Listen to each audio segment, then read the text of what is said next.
On Issues and Insiders today, we explore creative efforts to bolster foreign travel within capital Seoul by a special group of Global Mates. Hello, welcome. It's Friday here in Korea and you're watching Issues and Insiders. I'm Min Sunhee.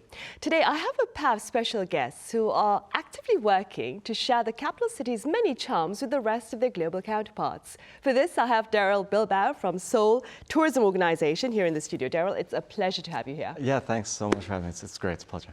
I also have Majid Mushtaq, a Global Seoul Mate with us as well. Majid, it's great to have you here as well. Thank you so much. It's really honored to be here today. Right, Darryl, we'll start with you. Yeah. Let's begin then with the definition of the Global Seoul Mate, that is, right? Right. So the name of the program is Global Seoul Mate. It's been running since 2012. It's been around on its 13th year right now. It focuses on bringing foreign influencers and creators together to help work under the objective of promoting Seoul as a global tourism city. How did it start? It started back in 2012. It was run out of the Seoul city government directly.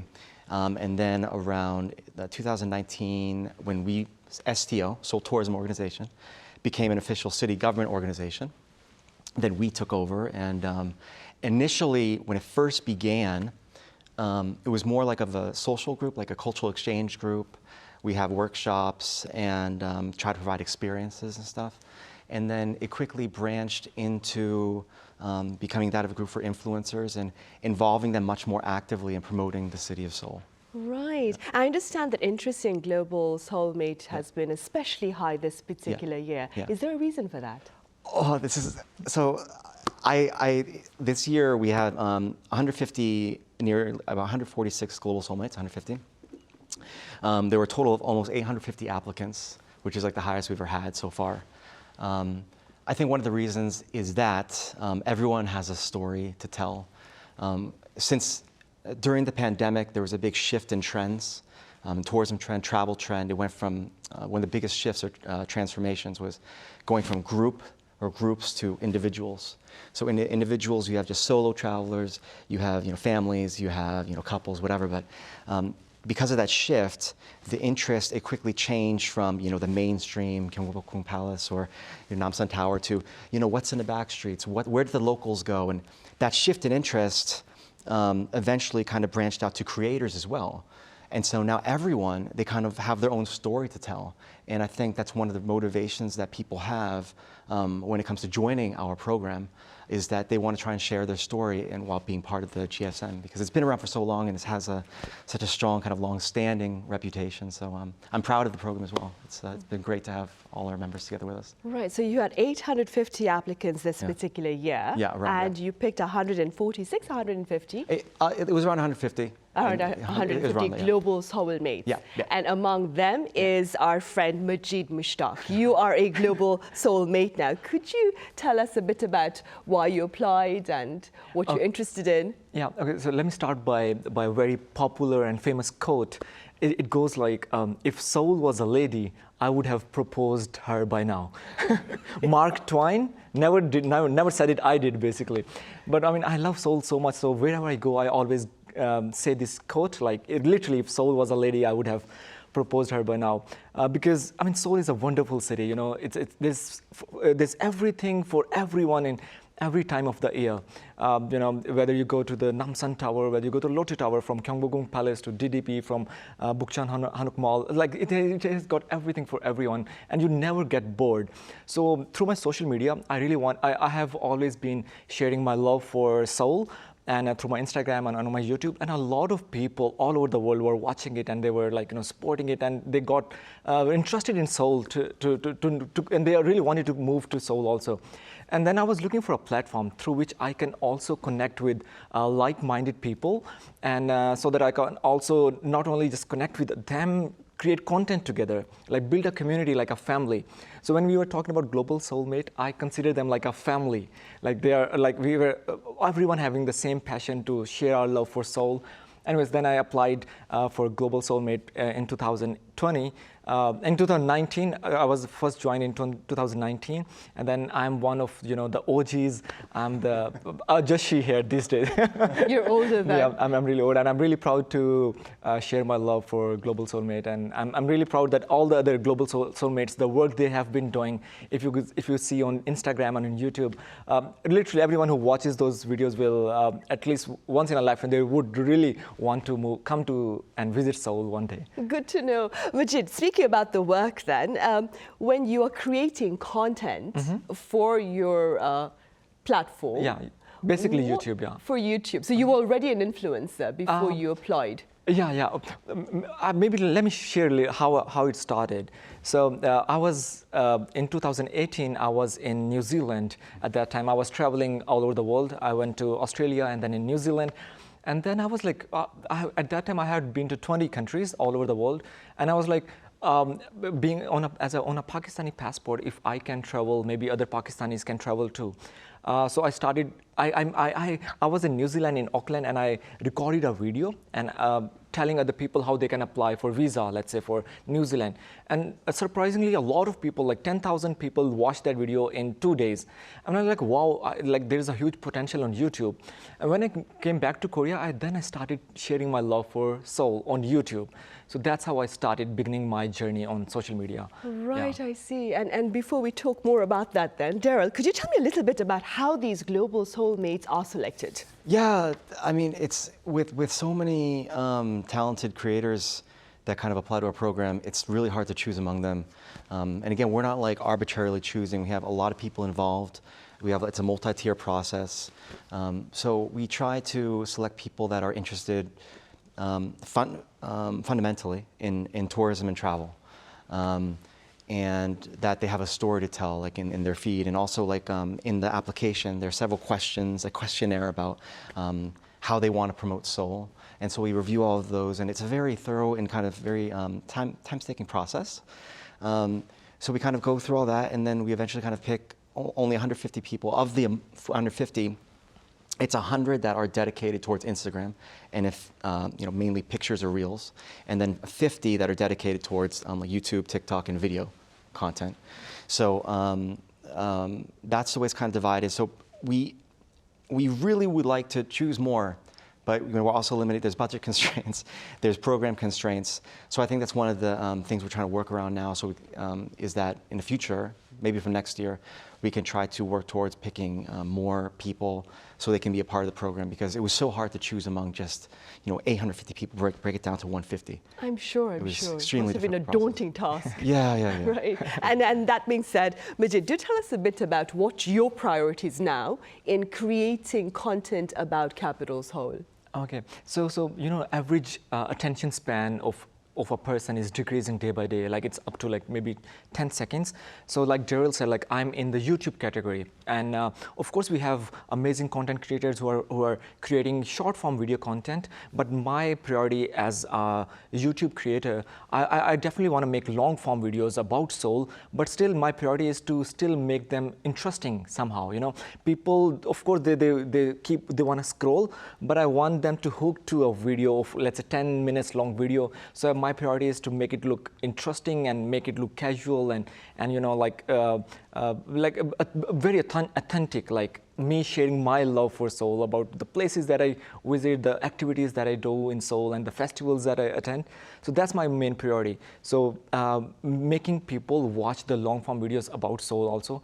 And that's my main goal. And then talk about, like Darryl was saying, like some of the hidden spots, hidden gems of Seoul that not many people know. Of course, a lot of people know Seoul because of like the Namsan Tower or Lotte Tower, but there are a lot of hidden gems too. So especially this year, I want to talk a lot about the hidden gems of Seoul and promote it on my YouTube channel. And that being said, give me one hidden gem about Seoul that not a lot of people know about. Okay, that's a really cool. Better be good. In Itaewon, if you go, there's a mosque. Especially this is Ramadan time.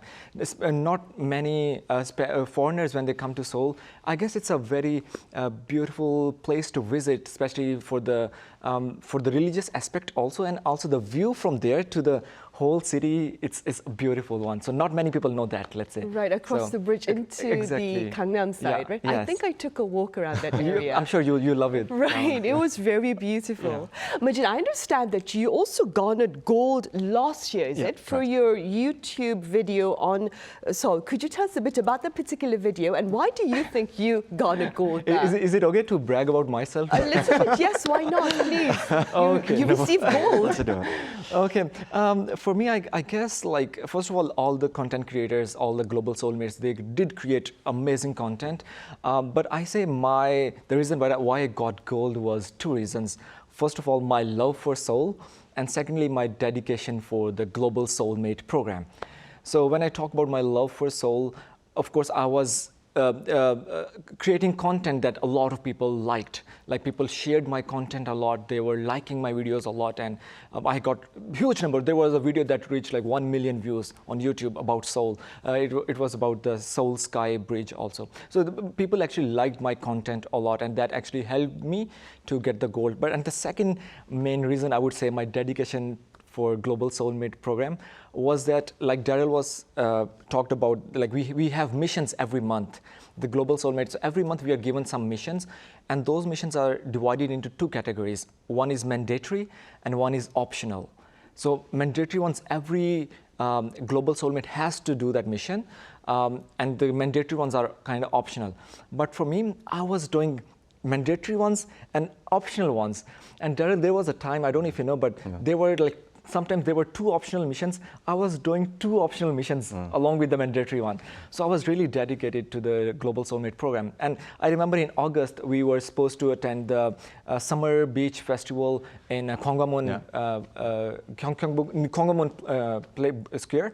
And then I actually, I was in Pakistan, and I actually changed my flight to go and attend that Summer Beach Festival. So I was really dedicated, and I'm really glad that I worked hard, and I was really happy to remarkable dedication right there. And speaking about these monthly missions, Darryl, could you tell us a little bit about them? So you keep these YouTubers and influencers very busy. Yeah, we're trying to keep them as busy as possible. I mean, only one mission, only one series of missions goes out goes at one time a month. And among the choices, there's a mandatory and optional one that he mentioned. So long as each member carries out the mandatory mission, then they get a certain number of points, and they get like a certain amount of compensation and stuff. The missions are various. It can be anything from visiting an expo, an event, a festival, or maybe going out and kind of like creating your own content under like a common theme. So we try to leave it as open as possible, especially this year. You bring up the missions. This year, one of our things, and one of my things, because from this year, I'm becoming more actively involved.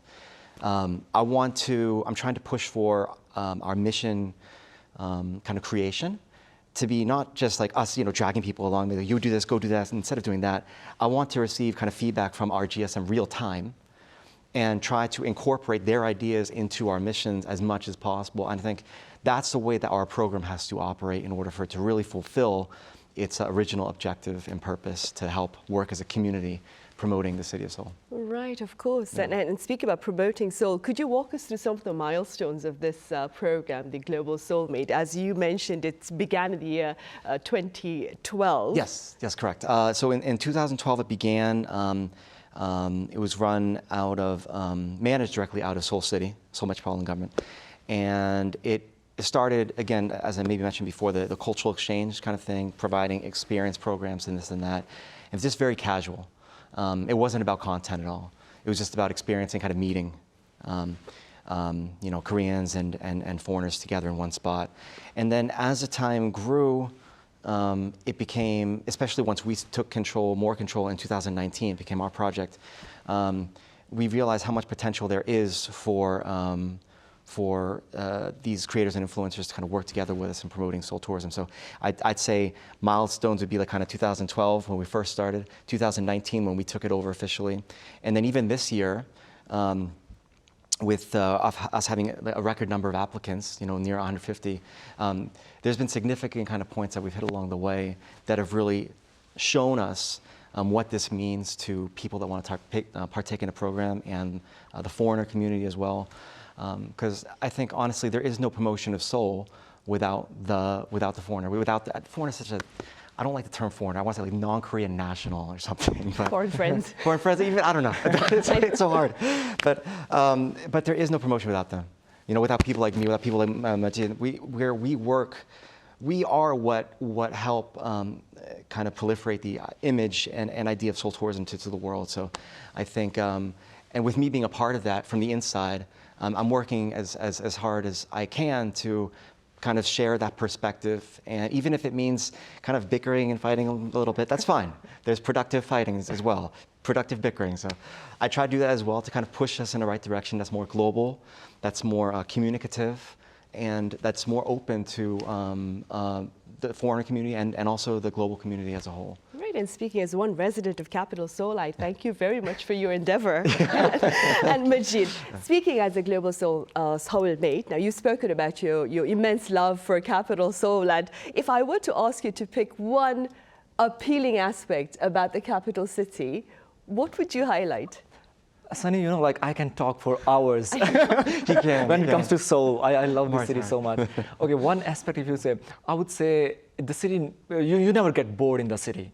There is so much in every time of the year for everyone. You know, there's so much festivals, let's say. I would say it's a city of festivals, I would say. You know, in spring, there is a spring festival, and then there is summer, in summer they have this water gun festival, there's water bomb, there's Lantern Festival, firework festival, and then Hangang Canola Flower Festival. Like and then like the Cherry Blossom Festival. So there are so many festivals going on, so many K-pop, you know, the concerts going on. So you don't get bored. Even going for a walk in Hongdae or Sinchon, you love, you know, the city is full of energy, and it's a vibrant city. You go see the nightlife, it's full of energy, so you don't get bored, I would say. Like Right, once you're in Seoul, there's so much to explore.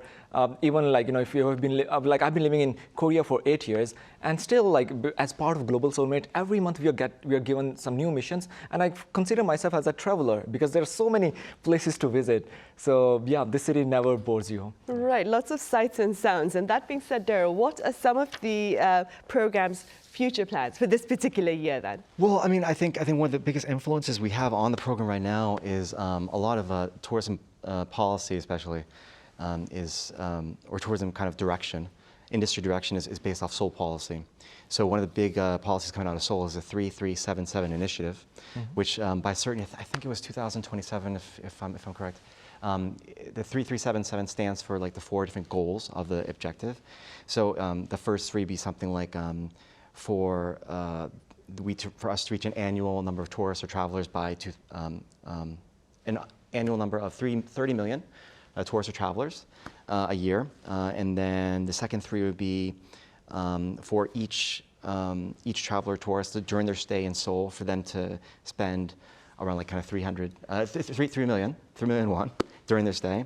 The first 7 would be something like for them to enjoy stay 7 days in Seoul. Ooh. And then the last 7 would be like to reach a 70% revisitation rate. So that is pretty much where all our direction and energy is kind of like focused right now. So I think that's going to have the biggest impact this year when we create content, especially when you focus on the revisitation rate. You have to create more content, almost have to archive as much kind of varied content as possible. So we're going to be focusing on shining a light on local tourism a lot. And like you mentioned, the hidden gems and stuff, that's going to be probably one of our biggest goals for this year. Right. And Majid, what are your plans for this year as Global Seoul Mate? Okay, so again, my main goal is to share my love for Seoul to as many people as possible. Definitely, I'll be working hard on YouTube, but now I want to start using YouTube Shorts also, because you know YouTube is pushing Shorts a lot. So I'll be creating a lot of content on YouTube Shorts. Apart from that, like Darryl said, I'll be exploring a lot of hidden gems in Seoul too. I'm really looking forward to the missions also. And at the end of the day, you know, like I was reading a report on Euromonitor. They have this city index, you know, some rating, and I was looking at the Seoul rank. Right now, it's at number 14 in the most visited cities in the world. And I really hope, it's my dream, like as a GSM, Global Seoul Mate, I would keep working really hard to promote Seoul. Like I hope to see Seoul one day in the top 5, let's say, most visited cities in the world. And for all the, let's say, Arirang viewers, I always say that Seoul is like a pangtalchul, like the escape room.